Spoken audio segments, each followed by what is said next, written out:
a comenzar un tema. Bueno, seguimos con el tema de la iglesia, pero hoy vamos a hablar del tema de la organización de la iglesia. Amén. Organización de la iglesia, organización bíblica de la iglesia. Amén. Y bien, definitivamente para que algo marche bien, debe tener un buen líder. ¿Cuántos dicen amén? Debe tener alguien que sea perfecto en lo que hace, amén.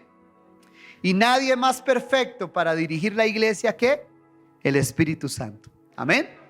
Nadie más perfecto para dirigir la iglesia que el mismo Espíritu Santo. No hay ningún hombre capacitado para dirigir la iglesia si no cuenta con el Espíritu Santo, amén.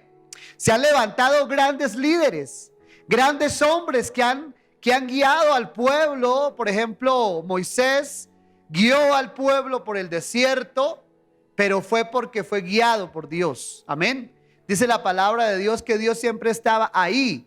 De noche, una columna de fuego, y de día una columna de nube que tapaba el sol. Dios, la protección de Dios, la palabra de Dios siempre estaba ahí. Amén. Y cuando Jesús se fue, antes de que Jesús partiera, ascendiera al reino de los cielos, se reunió con los discípulos y les dijo que iba a partir. Y ellos se pusieron muy tristes, se entristeció su corazón. Y Jesús les dijo estas palabras. Así que vayamos por favor a el Evangelio de San Juan, en el capítulo 16, versículos 6 al 8. San Juan capítulo 16, versículos 6 al 8. Gloria al Señor. Dice la palabra de Dios así. Antes, bueno, voy a leer desde más adelante, desde el 5. Esto no los dije al principio porque yo estaba con vosotros, pero ahora voy al que me envió, y ninguno de vosotros me pregunta ¿a dónde vas? Antes, porque he dicho estas cosas, tristeza ha llegado a vuestro corazón, ha llenado vuestro corazón. Pero os digo, a la verdad os conviene que yo ¿qué? Me vaya, porque si no me fuera, el Consolador no vendría a vosotros, mas si me fuere, os lo enviaré. Y cuando Él venga, convencerá al mundo de pecado, de justicia y de juicio. De pecado por cuanto no creen en mí, de justicia por cuanto voy al Padre y no me veréis, y de juicio por cuanto el príncipe de este mundo ha sido ¿qué? Juzgado. Amén. Entonces, la iglesia necesita, hermanos, yo quiero decirles algo, quiero hablarles algo. Aquella persona que diga, no, es que yo no necesito la iglesia. No, es que yo creo en Dios, pero yo no necesito congregarme. Yo creo en Dios, pero yo no necesito que nadie me dirija. Pues yo quiero decirles algo, están muy equivocados aquellos que creen en eso. Todos en este mundo necesitamos que alguien que nos dirija. Todos en este mundo necesitamos que alguien nos enseñe, que alguien nos tome de la mano. Mire, cuando nosotros nacemos, cuando somos niños, nosotros dependemos ¿de quiénes? De nuestros padres. Y nuestros padres al principio son los que ¿qué? Los que nos dirigen. Aquellos niños que han crecido sin padre y sin madre, han crecido sin una ¿qué? Sin una dirección. Y es duro. Aquellos hijos que crecen sin un papá, sin una mamá, carecen de una dirección desde pequeños. Mire, mis amados hermanos, Dios colocó en los padres esa responsabilidad de guiar a sus hijos, porque los seres humanos desde que somos niños necesitamos que se nos dirijan. Por ejemplo, mis amados hermanos, cuando un niño se cría con sus abuelos, está muy bien, pero yo lo voy a decir por experiencia propia. Tengo un primo que fue criado con mi abuela, que el papá pues tuvo varios hijos, pero el hijo de mi abuela, o sea, mi tío, le llevó a mi primo allá, a mi abuela, y mi abuela siempre lo malcrió. Porque no podemos decir que lo crió bien, porque no es la responsabilidad de una abuela criar los hijos. No es la responsabilidad. No le podemos delegar la responsabilidad a una abuela y decirle, vea, cuídeme aquí el niño, yo voy y trabajo 1, 2 o 3 años, ¿y qué? Y yo le voy a mandar la mensualidad, yo le mando la mensualidad, porque hay varios papás que creen que esa es la responsabilidad, dar una cuota. Esa no es la responsabilidad de un padre. La palabra de Dios dice que el Señor colocó en los padres la responsabilidad de guiar a sus hijos, porque todos los seres humanos necesitamos ser guiados. Todos los seres humanos. Desde que somos niños necesitamos a alguien que nos guíe. Si usted no entiende eso, está frito. Nosotros necesitamos que alguien nos guíe. Abuelos, los abuelos que hay acá. Los abuelos, la responsabilidad de los abuelos es consentir a los nietos. Pero no carguen cargas que no deben cargar. Porque es que si trajeron un hijo al mundo, ellos tienen que entender la responsabilidad. Y yo creo que a los jóvenes, en estos días se va a iniciar un culto para jóvenes, y yo quiero que en los cultos para jóvenes se enseñe eso. Los jóvenes no tienen responsabilidad, los jóvenes son alocatados. Cometieron el error, la muchacha quedó embarazada, pero no entiende lo que conlleva el hecho de tener un hijo. No lo entiende, no entiende la carga que hay en tener un hijo. Y tendríamos, mire, qué pena que mencione todas estas cosas, pero esto es, la responsabilidad de las hermanas mayores en la iglesia es aconsejar a las mujeres jóvenes, es aconsejarlas. Si usted tiene una mujer joven, aconséjela. Que tener un hijo no es los 5 minuticos de placer. Eso tiene mucha más responsabilidad. Así que la responsabilidad de los papás es dirigir. Si un hijo, una hija, tiene unos papás que desde pequeños la están dirigiendo, le aseguro que con una buena dirección nunca se va a torcer. Dice la palabra de Dios que dice, endereza a tu hijo cuando es joven, ¿cierto? Encamina al joven en su camino, y aun cuando fuere viejo, no se apartará de ello. Eso le está diciendo ¿a quién? A los padres. Eso le está diciendo a los padres. Amén. Y para que un papá sepa dirigir, para que un papá sepa dirigir su familia, para que una mamá sepa dirigir su familia, necesita que él y ella sean dirigidos. ¿Y quién los puede dirigir? El Espíritu Santo. El Espíritu Santo es el que dirige. El Señor sabía que nosotros necesitábamos una dirección.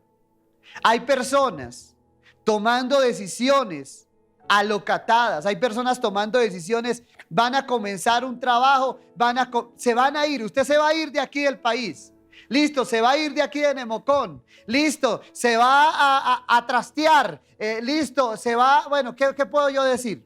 Se va a cambiar de casa, lo que sea. Pida la dirección del Espíritu Santo, porque muchas veces nosotros, por no tener la dirección del Espíritu Santo, cometemos errores que después nos vamos a lamentar. Pida la dirección. Y esa dirección se obtiene. Ay, pastor, ¿cómo hago? Pero yo no siento que el Espíritu Santo baja y me habla y me dice, Javier, haz esto. No. La fe viene por el oír y el oír la palabra de Dios. Venga y oiga la palabra, y aquí el Señor lo va a dirigir. Ahora, mis amados hermanos, vamos a tomar. Entonces nosotros desde pequeños necesitamos una dirección, que comienza esa dirección siendo los padres. Entonces, mire esta cadena tan bonita. Un papá y una mamá que son dirigidos por el Espíritu Santo, dirigen bien a un hijo, ¿cierto?, que Dios les dio para dirigir. Pero una mamá y un papá que hacen lo que se les da la gana, que no tienen ninguna dirección, ¿cómo van a dirigir a su hijo? ¿Cómo lo van a dirigir? La pregunta es esa. Si nunca vienen a la iglesia a buscar dirección del Señor, sino que toman decisiones a lo que venga. Por eso sus hijos son rebeldes y toman decisiones porque lo vieron a usted tomar decisiones de la misma manera. Amén. Ahora bien, el Señor Jesús entendía eso, ¿cierto que sí? El Señor entendía que Él no podía dejar solo a sus discípulos porque necesitaba que alguien que los dirigiera. Mire lo que dice la palabra de Dios, versículo 6. Antes, porque os he dicho estas cosas, tristeza ha llegado a vuestro corazón. ¿Por qué estaban tristes los apóstoles, los discípulos? Porque Jesús, ¿qué? Se iba e iban a quedar, ¿qué? Solos. ¿Qué tal si hoy yo les doy la noticia que ya no voy a pastorear más esta iglesia? Algunos se alegrarán, ¿cierto? Bueno, algunos hermanos también. ¿Qué tal si yo les digo, hermanos, debo partir de este pueblo y voy a dirigir otra iglesia? Así que tengo que dejarlos. Algunos que se acostumbraron a mí dirán, ay, a mí me da tristeza, pastor. ¿Cierto que sí? Oiga, a mí me daría tristeza irme de acá. Amén. Así que voy a estar acá hasta que Dios me dirija. Amén. Pero eso les pasó a sus discípulos. 3 años comiendo con Él, compartiendo con Él, riendo con Él, caminando con Él. Él no entendían algo. Él decía una parábola para todo mundo y ellos no entendían y lo cogían así de la manito y le decían, Jesús, explíquenos que no entendemos. Y bueno, Jesús les amaba, Jesús les explicaba. Todo el tiempo Él estuvo con ellos, ¿verdad? Y un día les dijo, ya me toca irme. Ellos, ¿cómo quedaron? Tristes. ¿Quedaron cómo? Tristes.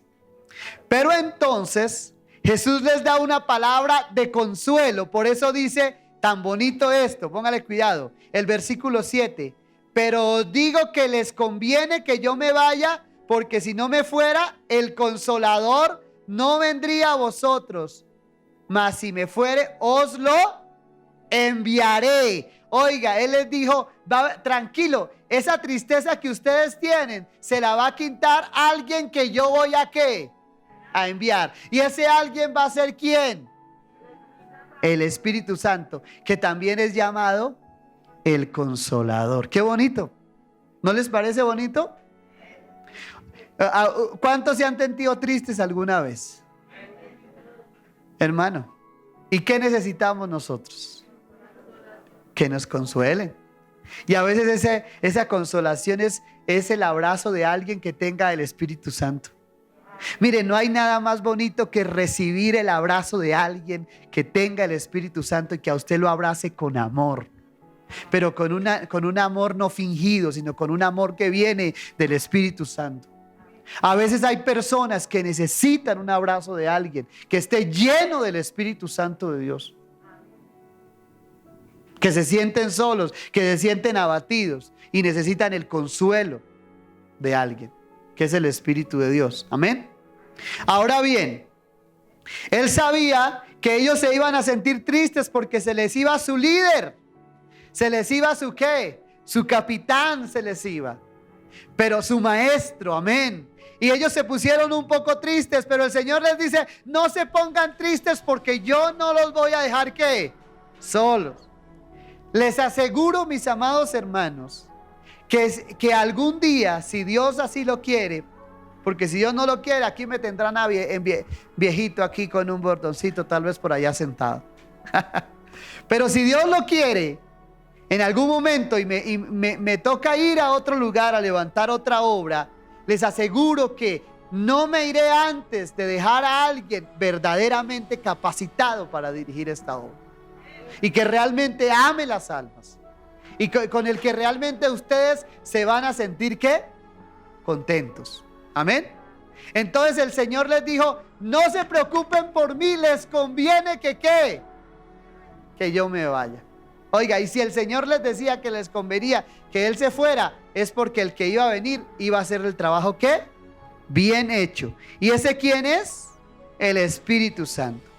Y lo bonito de esto es que en el versículo siguiente Jesucristo da una obra o una función que iba a hacer el Espíritu Santo. El versículo 8 que dice: y cuando Él venga, convencerá ¿a quién? Al mundo. ¿De qué lo convencerá? ¿De juicio?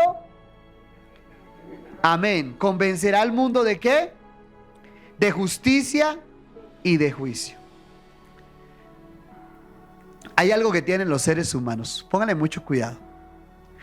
Todos los seres humanos, casi sin excepción, somos tercos por naturaleza. ¿Cierto que sí? Todos los seres humanos somos ¿qué? ¿O no? Alce la mano el que no es terco acá. A veces cuando se nos mete algo, no es lo que yo diga, ¿cierto? No, pero sí puedo decir que hay unos más tercos que otros, ¿cierto? Hay unos más tercos que otros.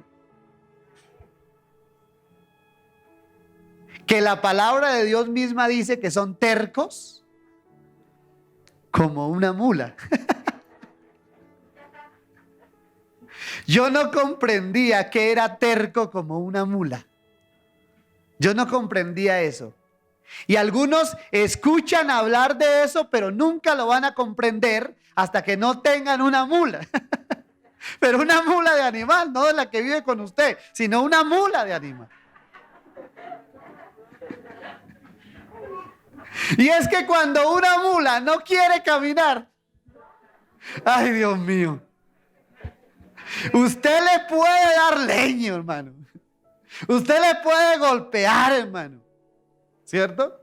Usted se para al frente, hermano, y la agarra del lazo, hermano, y tira. Y yo no sé, ellos tienen una forma de irse para atrás, meter las patas, hermano. Y no, hermano. No. ¿Cierto que sí? Y algunos se parecen a ese animalito. Meten las manos, se echan para atrás y... Oiga, tremendo. Y nosotros somos tercos por naturaleza. Mire, que le conviene. Es que yo les he dado muchas veces este ejemplo. Como cuando usted le dice a su hijo que tiene un alambre, que está jugando con un alambre y le dice: no lo meta en...